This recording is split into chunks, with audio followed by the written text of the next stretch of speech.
ಮೊದಲನೇದಾಗಿ ದಾಸನಪುರ ಹೋಬಳಿಯಲ್ಲಿ ಒಂದು ಕೆಂಪೇಗೌಡ ಪ್ರತಿಭೆಯನ್ನು ನಮ್ಮ ಪಂಚಾಯಿತಿಯ ಎಲ್ಲರ ಸಹಕಾರದೊಂದಿಗೆ ಪ್ರತಿಯೊಬ್ಬರ ಸಹಕಾರದೊಂದಿಗೆ ಇವತ್ತೊಂದು ಕೆಂಪೇಗೌಡ ಮೂರ್ತಿಯನ್ನು ನಾವು ಎಲ್ಲರೂ ಮಾಡಿದ್ದೀವಿ.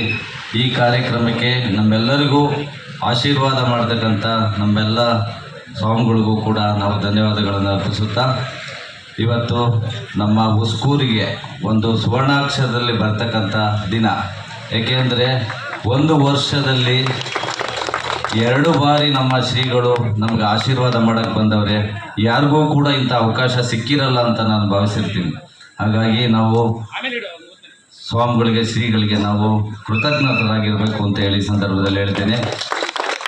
ಇವತ್ತು ಈ ಸರ್ಕಲ್ನಲ್ಲಿ ಒಂದು ಅತ್ಯುತ್ತಮವಾದ ಒಂದು ಪ್ರತಿಮೆ ಮಾಡಿದ್ದೀವಿ. ಅದಕ್ಕೆ ಮಳೆ ಗಾಳಿ ಬರೆದಂಥ ಒಂದು ವ್ಯವಸ್ಥಿತವಾದಂಥ ಒಂದು ಫ್ಲೋರು ಕೂಡ ಮಾಡಿದ್ದೀವಿ. ಕೆಂಪೇಗೌಡರು ನಮ್ಮ ಬೆಂಗಳೂರು ಕಟ್ಟಿದಂಥ ಕೆಂಪೇಗೌಡರು, ನಾವು ಅವ್ರಿಗಾಗಿ ಒಂದು ಸಣ್ಣ ಏನಾದರೂ ಒಂದು ಕಾಣಿಕೆ ಮಾಡಬೇಕು ಅಂತ ಹೇಳಿ ನಮ್ಮ ಪಂಚಾಯಿತಿ ವ್ಯಾಪ್ತಿನ ಎಲ್ಲ ಸದಸ್ಯರುಗಳು ಮತ್ತು ಮುಖಂಡರುಗಳು ಮತ್ತು ಜಾತ್ಯತೀತವಾಗಿ ನಾವೆಲ್ಲರೂ ಒಗ್ಗೂಡಿ ಈ ಒಂದು ಕಾರ್ಯಕ್ರಮ ಮಾಡಿದ್ದೀವಿ. ಒಂದು ಕೆಂಪೇಗೌಡರ ಒಂದು ಪ್ರತಿಮೆ ಕೂಡ ನಾವು ಮಾಡಿದ್ದೀವಿ. ಅದಕ್ಕೆ ನಮಗೆ ಹೆಮ್ಮೆ ಇದೆ. ಇವತ್ತು ಅವರು ಕೂಡ ಬಂದು ಆಶೀರ್ವಾದ ಮಾಡ್ತಾವ್ರೆ. ಅದಕ್ಕೂ ಕೂಡ ನಮ್ಮ ಉಸ್ಕೂರು ಗ್ರಾಮ ಪಂಚಾಯತಿ ಅವೆಲ್ಲ ಜನಗಳಿಗೂ ಕೂಡ ಒಂದು ಒಳ್ಳೆಯದು ಉಂಟು ಮಾಡಲಿ ಅಂತ ಹೇಳಿ ಈ ಸಂದರ್ಭದಲ್ಲಿ ಹೇಳ್ತೇನೆ. ನಮ್ಮ ಶ್ರೀಗಳ ಆಶೀರ್ವಾದ ಇವತ್ತು ಇರೋದಕ್ಕೆ ಇವತ್ತು ನಾವು ಈ ಒಂದು ಕಾರ್ಯಕ್ರಮ ಮಾಡೋದಕ್ಕೆ ಒಂದು ಅವಕಾಶ ಸಿಕ್ತು.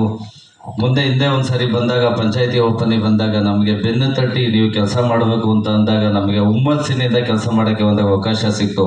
ಇವತ್ತು ಶ್ರೀಗಳು ಇರೋದ್ರಿಂದ ನಾನು ಹೆಚ್ಚಿಗೆ ಮಾತು ಕೂಡ ಬರ್ತಾ ಇಲ್ಲ. ಶ್ರೀಗಳಿಗೆ ಪಾದಗಳಿಗೆ ನಮಸ್ಕರಿಸ್ತಾ ನನ್ನ 2 ಮಾತುಗಳನ್ನು ಮುಗಿಸ್ತೀನಿ. ಜೈ ಕರ್ನಾಟಕ.